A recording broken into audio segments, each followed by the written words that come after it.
today Professor Evangelos-Bourboulis, professor at University of Athens and chair of the European Sepsis Alliance. He's internationally recognized for his pioneering work in immunology, sepsis, and host-directed therapies. His research has contributed to advancing our understanding of immune dysregulation in critical illness and to being innovative approaches in precision medicine. Today, he's going to present us on interferon gamma pathway in sepsis, an area of growing importance for understanding immune response that target therapy strategies.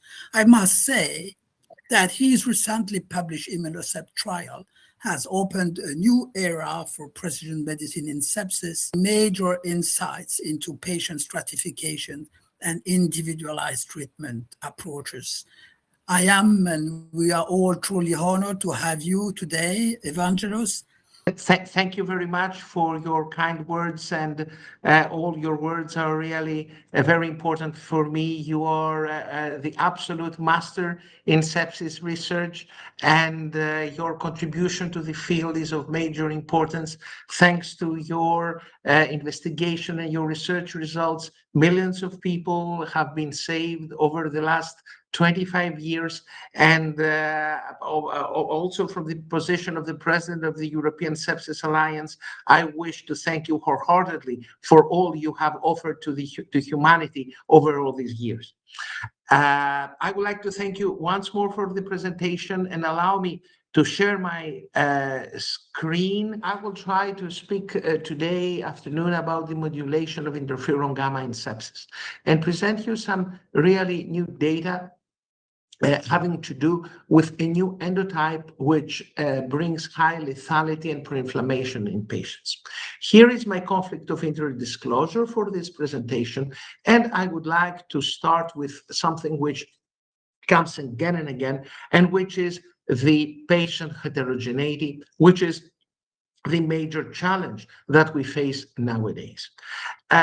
Imagine that we have a walk in the ICU, a day of consultation, and the first patient we come across is a patient who's under mechanical ventilation in the ERDS. It has to do with a patient during the pandemic who's 56-year-old, who suffers from vascular hypertension, very high levels of CRP, and high levels of ferritin. The next patient has exactly the same clinical phenotype, but the main difference is that there are no comorbidities. The CRP is 10 times less, and ferritin is also normal. And the third patient is a patient who's aged 56 years. He has a lot of comorbidities. He has low profound lymphopenia with very high CRP and low ferritin. Actually, what we do nowadays is that we treat all these three patients in exactly the same way, and we have not established a way to really interpret and translate what the patients are trying to tell us. And what actually they're trying to tell us is that since the biomarkers in their blood are different, then the mechanism leading to sepsis is also different, and we don't know how to interpret this. Actually, what we have recently started to realize is that from the time of sepsis onset, we could roughly discriminate three types of patients. The first are patients who have a very intense hyperinflammatory reaction. Hyperinflammation means that not they start today with hyperinflammation. It means that today, tomorrow, and until the end of the follow-up, they are on hyperinflammation. This is what we call today macrophage activation, leading to early deterioration and death. On the other side are patients who they start from the very beginning with hypoinflammation. They sustain on hypoinflammation. The more the time goes on, they deteriorate, and they have unfavorable late outcome with immunoparalysis. And we have patients who lie in between. One day hyperinflammation, the other day hypoinflammation, one day hyper, the other hypo, and they try to find a balance and to end up with an immune homeostasis in their attempt to survive. So the prognosis in them is really unpredictable.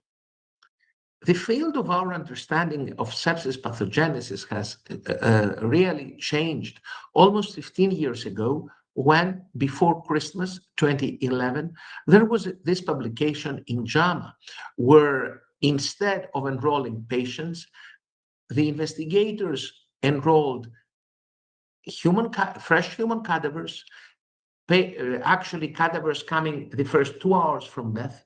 They isolated spleen cells for 152 different functional tests. All the tests, they had exactly the same trend. Here, for the sake of simplicity, I present only two. One is the flow cytometry for CD86. The other is the production of IL-6 from splenocytes. And what you see is that the patients with the black circles, which correspond to patients dying from sepsis, they have an attenuation of this function compared to patients in the blue circles who die in the event of trauma. This led to the concept that just before death, one characteristic of sepsis is immunoparalysis. And of course, from the moment you understand that, the next question arrives. Is it possible that immunoparalysis emerges from the very beginning? Allow me to show you some data of our group in patients with septic shock. In these patients, we isolated their mononuclear cells from the blood and we stimulated them for the production of TNF. This was repeated after 3, 7, and 10 days. Here is the readout which we got. What you see there is the production of TNF over time, but in this cartoon, patients are split into 2 bars, those in blue, who are the survivors, those in red, who are the non-survivors. And what is really astonishing is that on day 1, that means the 24 hours from start of suppressors, the patients, they have weak production of TNF. All of a sudden, by day 3, the cells isolated from survivors, they wake up. They're able again to produce TNF. And someone may ask, but I had the impression that TNF drives death.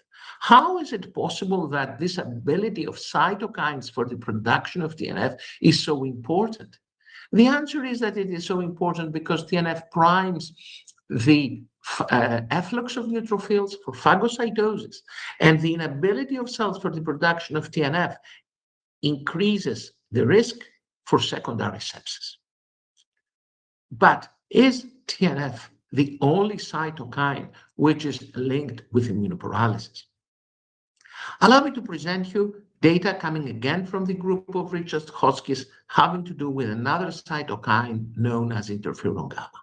The data come from 107 patients, and there are over time comparisons of total TNF production between survivors and non-survivors. Actually, day 1, day 4, day 7, and you see clearly that the ability in the ELISpot, for which actually reflects the production of interferon gamma coming from TH1, is much weaker, statistically lower in non-survivors than survivors. With this in mind, the investigators, they managed to identify a cutoff of the production of TNF, and actually what they got is the median of the patients, the median value of interferon gamma coming from the patients, and they realized that the patients who produced interferon gamma in the upper 50%, they had many more absolute lymphocyte count, and also less production of the pro-apoptotic PD-L1. So in other terms, the low production of interferon gamma in this patient was coupled with low lymphocytes and high apoptosis of TH1 lymphocytes. So someone would immediately say, patients with sepsis, they lack interferon gamma. Let's give a patient who's admitted in the ICU interferon gamma in order to prevent secondary infection and increase survival. This is exactly the trial which was published in Intensive Care Medicine. It comes from the group of Nantes. The chief investigator is Professor Antoine Roquilly. And what he did, in order to prevent hospital-acquired pneumonia, he elaborated a design of a randomized controlled trial of treatment with recombinant interferon gamma or placebo every 48 hours for 9 days. His patients were critically ill under mechanical ventilation and at least one organ dysfunction. What was really bizarre with this trial was that there was a lot of concern coming from the Data Safety Monitoring Board. They advised for a premature stop of the trial, and when the trial stopped, 54 patients were enrolled in the placebo group, another 55 in group receiving recombinant interferon gamma. The majority of the participants, they had multiple traumas and an average SOFA score of 7. The investigators elaborated a composite primary endpoint. Either the patient develops hospital-acquired pneumonia, or the patient dies, or more. It was really unexpected and conflicting what was the major result coming from this study. Look at the mortality.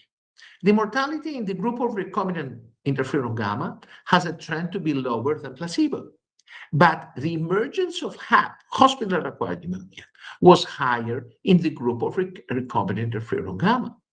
So when the authors, they did a meta-analysis within the study, they could not find a subgroup which could explain why, a subgroup of patients which could explain why this is happening. And then it turns out that there can be only one explanation. There can biologically be 2 different threads of interferon gamma production, some cases with high interferon gamma, some cases with low interferon gamma. In order to elaborate this, the investigators, they did proteomics over time in their patients.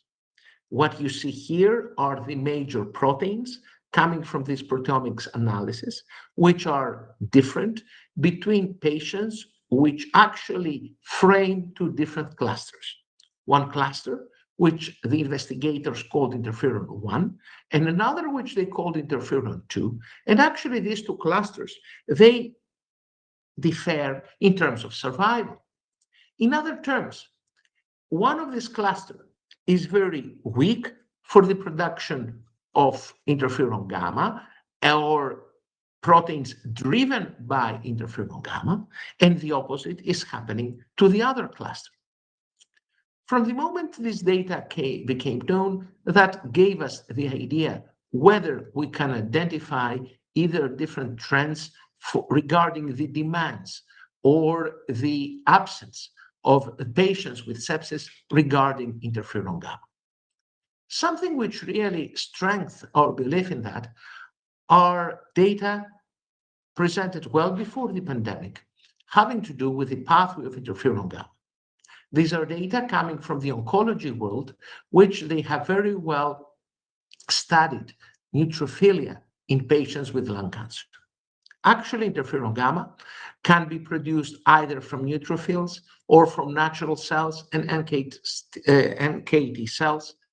And the idea is that interferon gamma primes neutrophil chemotaxis, but also acts on the level of neutrophil to prime phagocytosis. But look what interferon gamma can do at the level of the alveolar macrophage. It may stimulate, and as a result of the stimulation, there could be 2 different pathways. The first pathway is the production of a chemokine known as IP10. The acronym stands for interferon gamma-induced protein 10. This IP10 can be produced not just by interferon gamma, but also by interferon gamma or TNF and any viral infection. But there is another cytokine, a chemokine actually, which can be produced only by interferon gamma. This is known with the acronym CXCL9, and this primes infiltration by lymphocytes, suppresses tumor growth, which means that if this is present in a normal tissue in the absence of malignancy, this CXCL9 may destroy tissue. This led immediately to add the concept.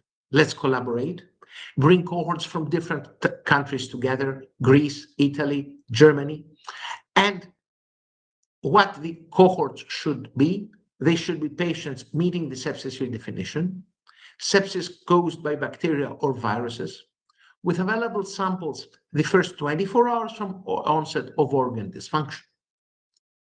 The first step, let's try to replicate what we know from the group of Richard Hotchkiss.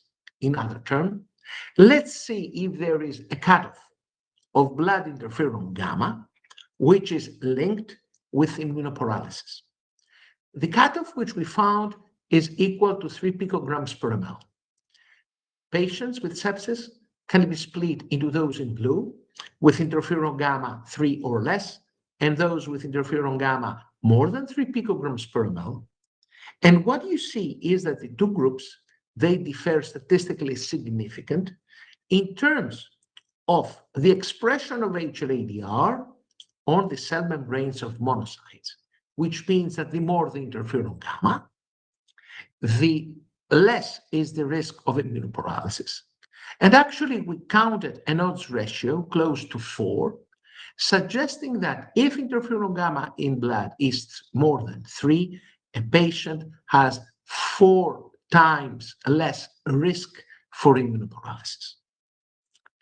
And then we asked ourselves, how much patients with high and low interferon gamma, they die? What is the mortality in these patients?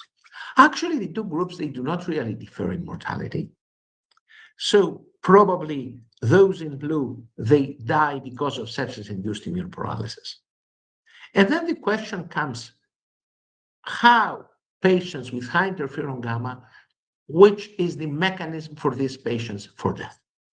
Then we decided only for these patients with interferon gamma 3 or more to compare the concentrations of CXCL9 between survivors and non-survivors. And we ended up that the concentrations of CXCL9 in non-survivors are statistically higher than survivors. And then immediately, what we see is that there is a pathway for death where high interferon gamma is linked to high CXCL9, and this leads to death. With this in mind, in the total of the patients which we had from all the cohorts, a total of 5,503 patients, we split them into one discovery set and one validation set. What you may see is that patients at the discovery set, there are twice as many as those in the validation set. And inside each of the sets, you have a smaller circles, patients with different mechanisms. Those in green is the smaller circle. These are patients with the sepsis endotype of macrophage activation-like syndrome. Roughly 5% of patients with sepsis. Next to them is the red circle, what we decided to call interferon gamma-driven sepsis. This means high interferon gamma leads to high CXCL9. Then we have the circle in blue, where these patients, they have low interferon gamma, low HLA-DR, and they suffer from immunoparalysis. And finally, patients in orange with high interferon gamma, which though is not coupled with high CXCL9. The question is, if these 4 different endotypes are to be of importance and of clinical importance, they need to be linked with different outcomes. Here are the survival curves of the patients. You see that the worst prognosis is for patients with macrophage activation-like syndrome. Look what happens to them after 28 days, almost 60% of them are dead. Above them are patients in red with interferon gamma-driven sepsis. The mortality by day 28 is 40%. Better outcomes for patients in blue with immunoparalysis, in patients with orange which seems to be adaptive to the high interferon gamma, or they use interferon gamma to survive, and interferon gamma is not linked to them with high CXCL9. And if you look at the survival curves of the validation set, they're fully replicated. Someone would say, but in order to be certain about something like this, I want to know that my patients, they receive the correct antibiotics.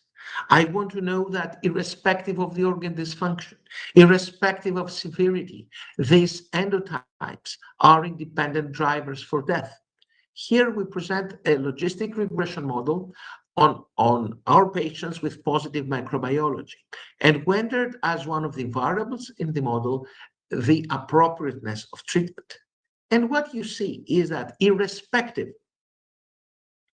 the organ dysfunction, irrespective the type of organ dysfunction, the appropriateness of treatment, the severity score, APACH, SOFA, Charlson's comorbidity, low interferon gamma, which means immunoparalysis, interferon gamma-driven sepsis, and macrophage activation syndrome are independent drivers for death. And then we decided to focus more on this new endotype of interferon gamma-driven sepsis. And we asked ourselves, how much impactful and how much a driver for death is this endotype, separate by country, whether the patient is hospitalized in the ICU or not, the type of infection, community-acquired pneumonia, intra-abdominal, pyelonephritis, COVID-19, HAP, VAP, bacteremia, the type of comorbidities, diabetes, COPD, chronic heart failure, chronic renal disease, intake of corticosteroids, and the type of the pathogens. And if you look for all these subgroups, all of them, the hazard ratio for death is higher in the presence of interferon gamma-driven sepsis, which means that this endotype is universal. You cannot find a specific infection or a specific comorbidity or a specific pathogen which drives this endotype. And we need from now on to realize that almost 20% of our patients from sepsis, they suffer from a completely novel endotype where high interferon gamma leads to the production of high CXCL9 and to death. Can we use CRP for diagnosis? CRP is the same irrespective of the endotype. It cannot help. What about ferritin? Ferritin is increased only in macrophage activation-like syndrome. Nothing. CXCL9 is the chemokine which in patients with interferon gamma-driven sepsis is main characteristic. And then someone could say, do I need both interferon gamma and CXCL9, or it's only CXCL9 enough? What, as investigators suggest, is that for this endotype of interferon gamma to be an independent driver for death, it should be a pro-inflammatory endotype. Pro-inflammation means that there is absence of immunoparalysis. And what we compare here is the expression of HLA-DR on monocytes, separately in patients with the red dots, which are patients with high interferon gamma, high CXCL9, and separately in patients with blue, which are patients with low interferon gamma and high CXCL9. And you see that the difference is statistically significant, meaning that if you want to keep this endotype as pro-inflammatory, you need to have high interferon gamma, which is coupled to high CXCL9. Of course, if you want to demonstrate the significance of this endotype for final outcome, the question comes, if interferon gamma goes down, are the chances for survival of my patient increased? Here we had some patients with repeat measurements after 72 hours. You see that in survivors, interferon gamma goes significantly down. It also goes down to non-survivors, but not that much. And actually, a more than 50% decrease of interferon gamma is protective from death. Let's see now the effector molecule, CXCL9. CXCL9 goes significantly down in survivors. It remains unchanged among non-survivors. And here we identify a 30% decrease of CXCL9 the first 72 hours, which is protective from death. Then immediately, someone could say, do we have any drug which can block interferon gamma? Can we use the knowledge which has been developed so far to improve the outcome of our patients? And from the moment you listen to that, immediately a worry comes. But if I block interferon gamma, I may harm my patient. So in order to do a precision randomized trial for something like that, I may need to use in the same trial two different approaches. An approach of what we call the prognostic enrichment. In other terms, to use over time tools which can suggest you that the patient is improving, like the SOFA score, and also to advise you about the risk of adverse events. For instance, monitor the patient by HLA-DR if you block interferon gamma, and if HLA-DR goes down, stop treatment. This is a tool of prognostic enrichment. And what we call the predictive enrichment. In other terms, measure a biomarker, which is informative that you manage to have in sepsis by interferon gamma activation and start treatment as fast as possible. Here is what we call the EMBRACE randomized control trial.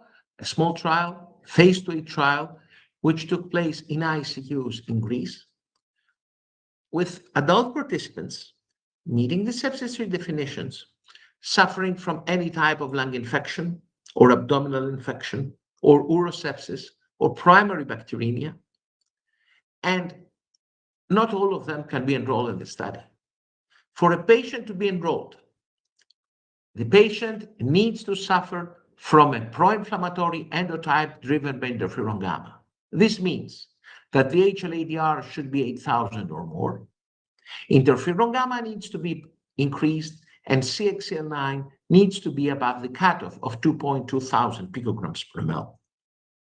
And if we use this as the tool of predictive enrichment, our tool of prognostic enrichment should be the SOFA score as a measure of the outcome, and the HLA-DR to prevent the drug push towards immunoparalysis. Here is the design of the trial. Patients are under follow-up for 28 days, and the pumps which you see on days 0, 3, 6, 9, 12, 15, 18, 23, and 27 are the drug doses. So we have one group treated with placebo. We had another group which was treated with emapalumab. Emapalumab is a monoclonal which blocks interferon gamma and which is approved in the United States for a rare pediatric disorder called primary HLH. HLH is the acronym for histophagocytic lymphohistiocytosis. What we did in this group, we gave an original high dose of 6 milligrams per kilo, and that was followed by doses of 3 milligrams per kilo. And finally, we had what we call the high dose of emapalumab, receiving 3 high doses of 6 milligrams per kilo and then doses of 3 milligrams per kilo. Before each next dose, we measured HLA-DR and also CXCL9. And if HLA-DR dropped or if CXCL9 went down, we stopped treatment because we did not wish that we had a trajectory by treatment to immunoparalysis. Here is the flow chart. We randomized 75 patients. We screened for eligibility 502 patients. From those randomized, 25 were randomized in the placebo group, 30 in the low dose group of the active drug, and 20 in the high dose. The first, and in my opinion, so far, the most important teaching is the teaching coming from the screening, because we had to use our biomarkers to select our patients with sepsis driven by interferon gamma. But if you may recall what I presented you earlier about the distribution of endotypes with sepsis, there is circles, the green of macrophage activation-like syndrome, the red of interferon gamma-driven sepsis, the blue of immunoparalysis, the yellow of adaptive. They're pretty similar to what I presented you earlier. Here we have an index of incidence of this endotype. Why incidence? Because this is prospective screening of all comers. What I presented earlier to you was prevalence. Why? Because we identified the endotype in already stored samples. But here we have prevalence and incidence to be practically the same. Allow me to describe you briefly our patients. They were around 75 with a lot of cardiovascular comorbidities, with a SOFA score around 10, meaning that we anticipated really high mortality in our patients, the majority under mechanical ventilation, under vasopressors, and under CVVH. We elaborated a complex primary endpoint, which was actually the change of the mean SOFA score. In other terms, when the change of the mean SOFA score, end of treatment. What mean SOFA score means? It means I start treatment day 0. From day 1 and onwards, until the end of treatment, I calculate daily the SOFA score, and I get the mean SOFA of these dates. And then I ask how much this mean is decreased compared to the baseline day 0. This was decreased in 60% in the emapalumab group 2 compared to 40% of placebo, and that probability was at one side statistically significant. Someone would say that these curves do not mean much. Let's see exactly what happened in the SOFA score of the patients. In other terms, let's present each and every patient as a heat map, where every row is a different patient. Every column is a different day of follow-up. Day 0 treatment starts. And the more black the boxes are turning, the more the SOFA score goes up, and fully black means that the SOFA score is 24 and the patient has died. Immediately, someone can clearly recognize that the adverse outcome of very dark boxes is really shrunk in the emapalumab high dose. And if you compare this with placebo, the two heat maps, they are statistically significant, and the high dose group prevents from the high SOFA scores. Actually, because of the low numbers of treatment, we could not randomize for patient severity.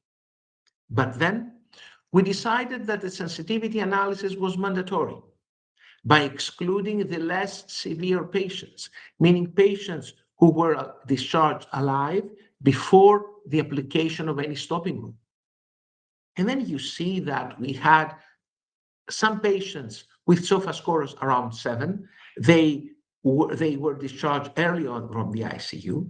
Another 56 patients with a median SOFA of 11. And all of a sudden, because many more patients eventually were less severe, were randomized in the placebo group, you see a wow effect of a statistically significant difference between the high-dose emapalumab group and the placebo group. This leads to the next question. What happened with survival? These are the survival curves. Actually, after 28 days, Mortality was 52 in the placebo group. That was anticipated because the SOFA score in these patients was 10. But in the emapalumab group, which were equally severe at baseline, that was 40%. But someone would say this can even be a fact of numbers. For this to be of importance, this survival benefit needs to be prolonged. How much to be prolonged? Let's see what happens by day 90. And you see that this 12% survival benefit is maintained by day 90, and the gap between the two survival curves and the clear separation of survival is maintained for 3 entire months. You know, as a researcher, I am a lover of the mechanism.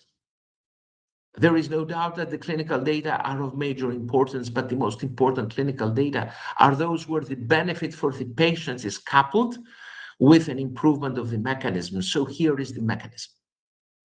We identified a cutoff of 40% decrease of CXCL9, which provides survival benefit. And here is the time, starting from day 0 and moving up, right? The faster you go up and right, the faster this pharmacodynamic effect is achieved. And you see that this is achieved in 85% of the patients of the high dose emapalumab compared to 24% of placebo. And this difference by using Cox regression analysis with only 20 patients in the high group and 25 in the placebo group, they're already statistically significant. Adverse events. Practically, no real difference between the 3 groups, and the DMC, which governed the study, did not find any sign of really worry. No SUSARs were reported, and no treatment emergent adverse events, probably or possibly related to the study drug. The acronym of our phase 2A trial was EMBRACE. And today I presented to you a completely novel endotype, which can give us the opportunity to embrace our sepsis patients. These patients with sepsis driven by interferon gamma are roughly 20% of total patients with sepsis. And this is a pro-inflammatory endotype. HLA-DR needs to stay up. Interferon gamma needs to stay up in the blood, and CXCL9 needs to be more than 2,200 picograms per ml. Treatment with emapalumab, a monoclonal which blocks interferon gamma, either soluble interferon gamma or interferon gamma anchored on the cell receptors on the cell membrane of macrophages, was efficacious in terms that we identified a 20% more improvement in the high dose emapalumab group, and in the sensitivity analysis, excluding the less severe patients, this went up to 46.6%.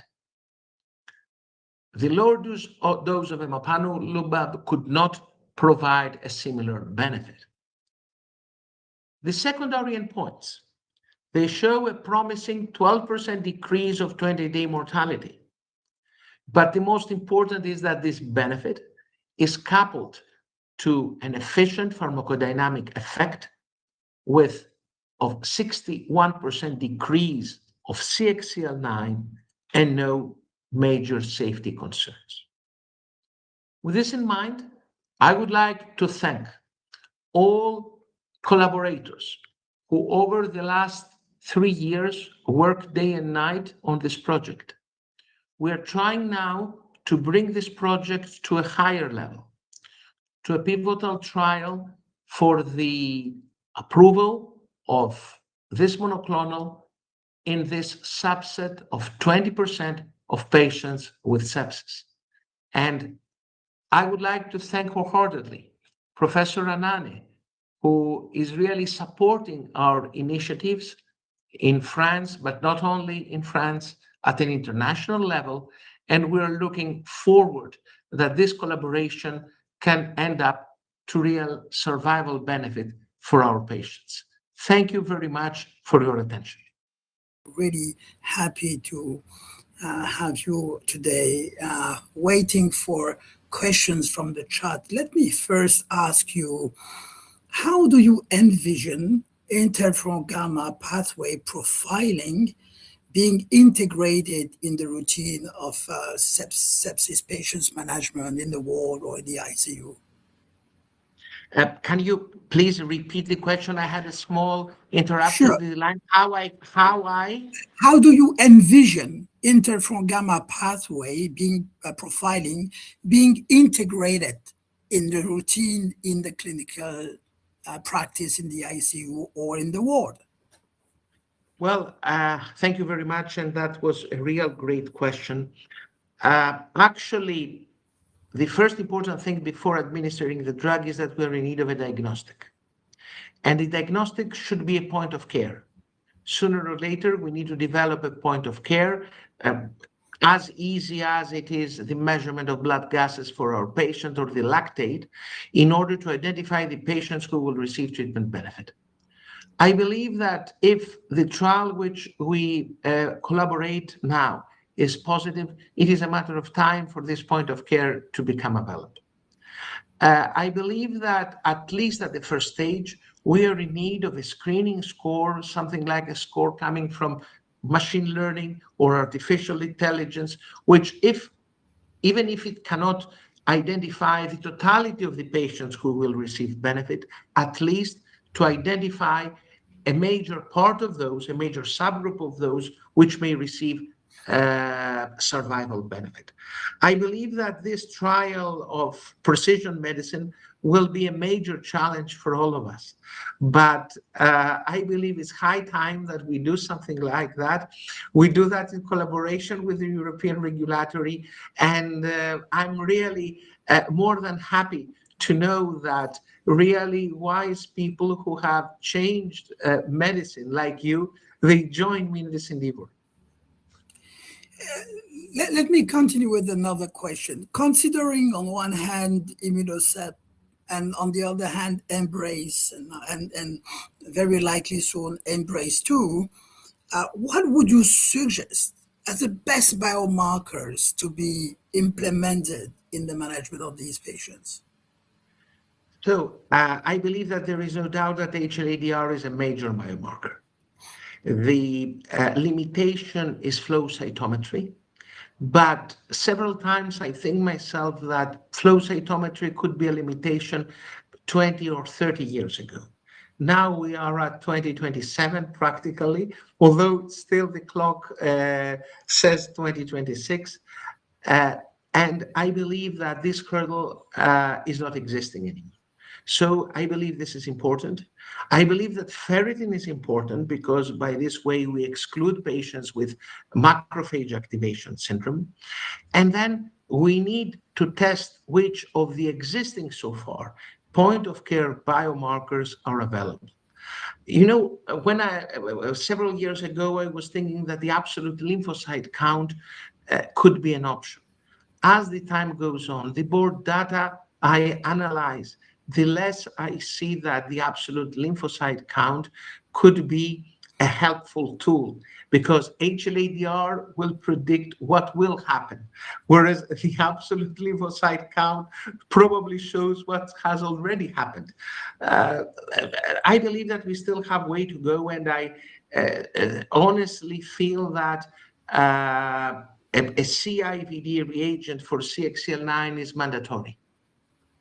Okay, so let me take one question from the chat here. If I could add also, if Professor Hanane could also something add, I believe that one important biomarker, you are an expert on this, is the H3.1 for the measurement of NETs. And I'm not certain if it is only pointing towards pro-inflammation or towards immunoparalysis, but by definition, it can prognose what will happen to the patient. And I believe that we need to develop a way to integrate that in our algorithm of diagnostic armamentarium. So let me take one question from the chat, which is more about mechanistics. So have you looked at, or have you any idea on how cells from these patients ex vivo produce interferon gamma? So I can announce that in an oral way. We have not published that yet, but these are the results of one of our PhD students. You know her already, Dr. Alevizu, who has also is the author of the EMBRACE-2 protocol, and her results they clearly demonstrate that cells coming from patients, the PBMCs coming from patients with IDS, they are they're stronger producers of interferon gamma than the other cells. Okay. Okay, let's continue with more broader non-mechanistic questions about precision medicine. And in your opinion, what are the main barriers that limit the success of immunotherapy in sepsis today? Well, that's a great question. I believe that the first barrier is that we need to expand the knowledge and understanding of patient heterogeneity. Actually, I believe that the real importance of Immunosep is not exactly what the drugs are doing. I believe that the importance is that Immunosep is teaching that at least for 50% of our patients, we know the mechanism. And also the drugs, they may restore the mechanism and they improve the SOFA score. Probably what we have done at Immunosep is not the solution, but we need to start thinking mechanistically. And traditionally, medicine is not really taught through the pathophysiology approach. But I believe it's high time that also we elaborate in our guidelines the mechanical way of approach and of thinking. And actually, you know very well, because you are one of the promoters of the concept, that we are in need of a SOFA 3, where the biomarkers are taken into consideration. And so in line with this,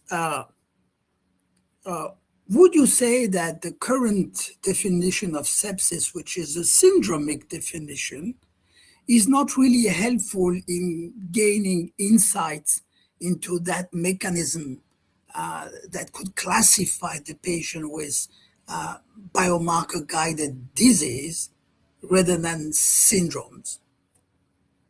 Well, there is no doubt that a definition cannot cover the mechanism. But I still believe that the sepsis 3 definition of sepsis being a disease or a syndrome coming from the dysregulation of the host is something which is really telling the truth, because what we are presenting in all these endotypes is the mechanism of the dysregulation. I believe that what we need is to start encouraging more and more people starting thinking this way and willing to endorse this approach, that it does not mean that all the patients need to be treated in the same way. Probably it will take us a few more years to develop this, but you know very well, because you are the first who did so, with all the major contribution of hydrocortisone. It took to you decades of efforts to persuade the world, but after all this effort, you managed to save lives. So we need to find the strength and the courage to repeat so. So, yeah, it's nice that you mentioned hydrocortisone, and I will take this as an example. Hydrocortisone is really non-expensive at all, so it can be used broadly, including in the low and mid-income countries.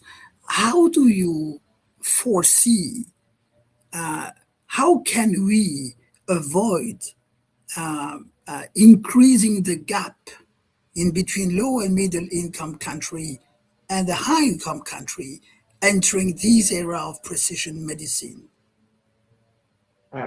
Do you allow me to be a bit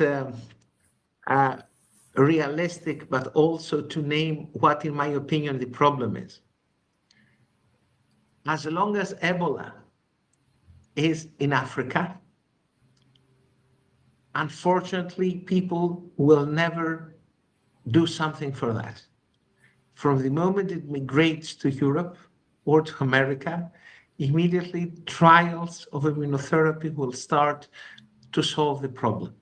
So I strongly believe that even Ebola, even hantavirus, all these lethal viral infections can be classified by this approach. But in order for people to have the healthcare systems to wake up and understand this, at least one of, let's call it, the major powers, either Europe or United States, need to be affected by one of these diseases and start acting about that. Several times I'm thinking that if COVID-19 was limited to Africa or to Asia, probably nothing of these very fast approaches, the platform trials, the adaptive trials, which provided guidelines, treatments, vaccines, nothing of this would have happened. Okay, let's finish by maybe a more positive tone with that last question is, what is your greatest optimism today in the field of precision medicine in sepsis? Well, actually, what I would like to think of several times when I close my eyes, that we have a small point of care, as we have for COVID or influenza alpha or influenza B. You get a drop of line and tells you which is the biomarker which is increased above a cutoff, and how you combine that, you classify the patient, and then you give the appropriate treatment. Probably it will take many years for this to happen, but I believe that it's worth to try. We need to keep our optimism, we need to keep our smile, and we need to push, because in the very end, we are scientists, and the reason why we became physicians is to save human lives. Thank you so much, Evangelos. Again, Thank you. It was great spending this time with you, and we are really grateful for you sharing with us these novel data about that interferon gamma pathway as a driver of poor outcome in sepsis, and opening this future of targeted immunotherapy for patients with sepsis. Really, thank you so much, and I wish you a wonderful day, as well as to all our attendees. And I know they are from many different countries, including low and mid-income countries. Hello for those people from Africa, for example. Thank you so much for everything. Thank you. Take care. Bye-bye, everyone. Bye.